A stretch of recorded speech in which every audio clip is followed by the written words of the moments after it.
साथियों, तुला लग्न की किसी भी जन्म पत्रिका में यदि इस पंचम भाव में शुक्र देव या स्वयं शनिदेव या बुध देव विराजमान है, या ये तीनों ही ग्रह एकादश भाव में यहां पर शनिदेव, शुक्र देव या बुध देव विराजमान है, क्योंकि यहां तो वो विराजमान है ही, और यहां से ये दृष्टिपात कर रहे हैं इस पंचम भाव पर, तो प्रबल संभावना होती है कि जो प्रथम संतान इस तुला लग्न के जातक को होगी वो परम भाग्योदय कारक होगी। अपने खानदान, खास तौर पर माता पिता दोनों के लिए बहुत भाग्यशाली और अपने कुटुंब में सबसे अधिक तरक्की करने वाली व्यक्ति साबित होगी।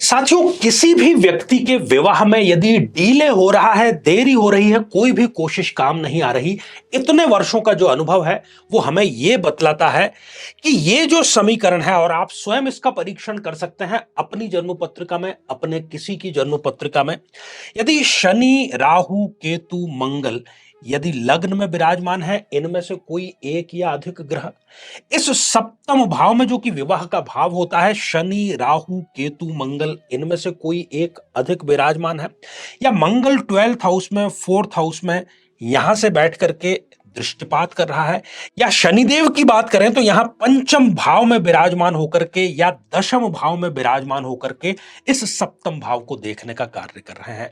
ये पुख्ता कारण है, कोई कारण नहीं, और सारा निचोड़ इस बात पर राजी अवश्य हो जाता है कि यह विवाह में डिले होता है। अब करना क्या रहा? बहुत कम ऐसे अवसर होते हैं जब इन कारणों पर कोई हम अनुष्ठान के रूप में कार्य कर सकें ताकि विवाह संपन्न हो जाए। तो ऐसा ही एक अवसर आ रहा है 6 जून 2024 को, वट सावित्री का यह दिवस है। इन कारणों से या किसी भी अन्य कारणों से यदि विवाह आपका नहीं हो पा रहा है तो आपको इस अनुष्ठान में जरूर भाग लेना चाहिए, क्योंकि यह अनुष्ठान गारंटी है आपका विवाह संपन्न होने की।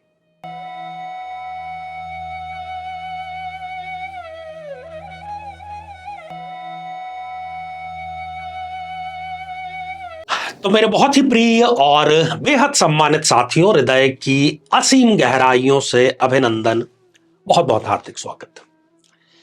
साथियों, संतान योग है या नहीं है तो कब है, ये ऐसे लोगों को जिज्ञासा बहुत ज्यादा हो जाती है जिनके विवाह को 2 वर्ष या उससे अधिक समय बीत चुका है। फिर वो ये प्रश्न सोचने को मजबूर हो जाते हैं, उनके दिल दिमाग में हावी होता है, स्वयं नहीं होता तो लोग उनको एहसास कराते रहते हैं समय समय पर कि भाई खुशखबरी कब सुना रहे हो। संतान पक्ष पर इससे पहले भी हमने कई एपिसोड बनाए। खासतौर पर ये जो श्रृंखला अभी चल रही है, इस श्रृंखला में हम चर्चा कर रहे हैं कि कब भाग्योदय कारक संतान अति शीघ्र व्यक्ति को प्राप्त हो जाती है, और कब इसके ठीक उलट जन्म पत्रिका में कुछ ऐसे योग बनते हैं, हालांकि उनका उपाय है, वैदिक उपायों के माध्यम से समाधान किया जा सकता है, संतान संबंधी खुशखबरी मिल सकती है, हजारों लोगों को मिली है। हमारे ही उपाय आप देख लेंगे अगर यूट्यूब पे तो आपको नजर आ जाएगा कमेंट्स के माध्यम से। तो कब ऐसी स्थितियां बनती है कि निसंतानता योग बन जाता है, और कई बार तो पति पत्नी दोनों की जो रिपोर्ट्स है बिल्कुल नॉर्मल है, लेकिन फिर भी संतान उनको नहीं प्राप्त हो रही। तो कारण उसका जन्म पत्रिका में है। यदि आप पीड़ित हैं तो अपनी जन्म पत्रिका लेकर के बैठिए और देखते हैं कि क्या कारण है उसका। तो सबसे पहले हम जानते हैं पॉजिटिव पॉइंट्स को। तो साथियों, इस तुला लग्न की जन्म पत्रिका में यदि शुक्र देव इस पंचम भाव में विराजमान हो जाते हैं, या फिर इस एकादश में भाव में विराजमान होकर के अपनी सप्तम पूर्ण दृष्टि से इस भाव को देख रहे हैं।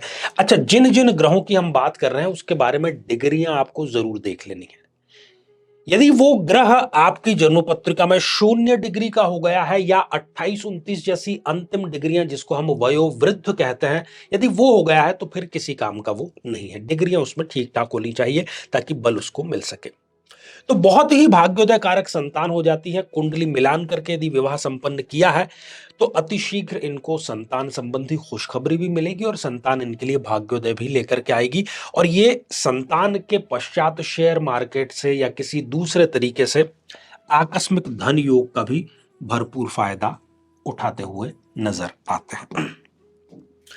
साथियों दूसरी स्थिति शनिदेव को लेकर के है, जो तुला लग्न में परम योग कारक है। यदि स्वयं यहां पर विराजमान हो जाए या इस तृतीय भाव में विराजमान होकर के अपनी तीसरी दृष्टि से इस भाव को दृष्टिपात करें, या फिर इस अष्टम भाव में विराजमान होकर के 10वीं दृष्टि से यहां पर दृष्टिपात करें।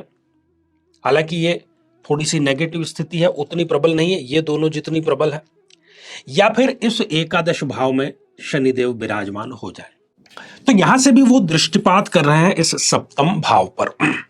इन सभी स्थितियों में भी शनिदेव जो हैं इनको एक बहुत आज्ञाकारी और भाग्योदय कारक संतान देते हैं, और साथ ही धन लाभ का भी पूरा यहां पर, और अपना घर अपनी गाड़ी खरीदने का अवसर भी इनको संतान प्राप्ति के पश्चात ही हो जाता है। साथियों अगली जो स्थिति है वो बुध देव को लेकर के है। यदि बुध देव स्वयं इस भाव में विराजमान हो जाएं या फिर इस एकादश भाव में विराजमान होकर के अपनी सप्तम दृष्टि से पंचम भाव पर वो दृष्टिपात करते हैं, इन दोनों ही स्थितियों में बहुत ही प्रचंड आज्ञाकारी संतान, और जो भी व्यापार पिता कर रहे हैं उसमें कई गुना वृद्धि करने वाला पैदा होते ही उसके पैर ऐसे पड़ते हैं कि आप वृद्धि करते चले जाते हैं, और बाद में जब वो चल करके आपके व्यापार को संभालेगा तो उसमें वो 1000 गुनी वृद्धि करता हुआ आपको स्पष्ट रूप से नजर आएगा। साथ ही इसके अतिरिक्त एक और स्थिति जो यहां पर बहुत ही सकारात्मक स्थिति है, और वो है चंद्रमा की स्थिति, जो कि समग्रह है। यदि चंद्रदेव यहां पर विराजमान है तो अच्छा रिजल्ट देंगे। हालांकि वो शत्रु राशि में आ गए, लेकिन संतान के लिए प्रबलतम अच्छा योग देते हैं आपको। और यदि इस एकादश भाव में है तो ये भी उनके लिए भाग्योदय कारक और घर में शांति लाने वाली संतान यहां पर होते हुए देखी जाती है। तो ये सारे थे पॉजिटिव और सकारात्मक रिजल्ट वाले योग।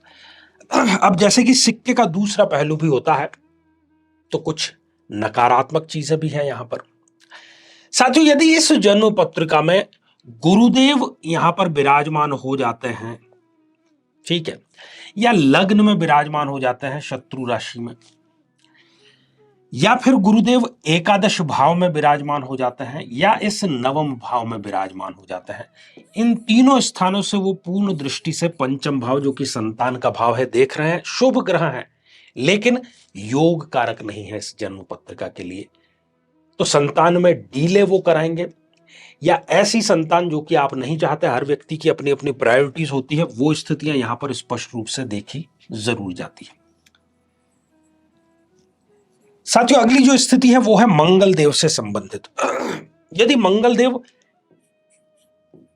स्वयं पंचम भाव में विराजमान हो जाए, या इस द्वितीय भाव में विराजमान होकर के देखें, या एकादश भाव में विराजमान है, या फिर इस भाव में नीच राशि के होकर के विराजमान है, इन चारों ही परिस्थितियों में ये संतान में डिले कराने का कार्य करेंगे, इसमें कोई भी दो राय नहीं है। एक और स्थिति यहां पर मारक ग्रह को लेकर के वो हमें जान लेनी समझ लेनी बेहद जरूरी है, और वो है सूर्य देव को लेकर के। तो सूर्य देव यदि स्वयं यहां पर शत्रु राशि में विराजमान है, या इस एकादश भाव में विराजमान होकर के यहां दृष्टिपात कर रहे हैं, इन दोनों ही परिस्थितियों में वो संतान में डिले कराने का कार्य करते हैं। अब हम दोनों परिस्थितियों पर चर्चा करते हैं। जो हमने पहले पॉजिटिव स्थितियां देखी है, कई बार ऐसा होता है कि उस ग्रह की दशा अंतरदशा चलते हुए भी संतान से आप वंचित हैं, तो उस ग्रह का बीज मंत्र का जाप पति पत्नी दोनों को प्रारंभ कर देना चाहिए। और अगर जो अभी नेगेटिव निसंतानता के योग और डिले कराने के योग देखे हैं, ऐसे में उस ग्रह से संबंधित दान आपको जरूर करने चाहिए। तो आप देखेंगे कि बहुत जल्दी आपको संतान संबंधी खुशखबरी भी जरूर मिलेगी। तो साथियों आज के लिए केवल इतना ही, और इसी मंगल कामना के साथ में कि आप सभी स्वस्थ, समृद्ध और शांतिपूर्वक जीवन व्यतीत करें। नमस्कार।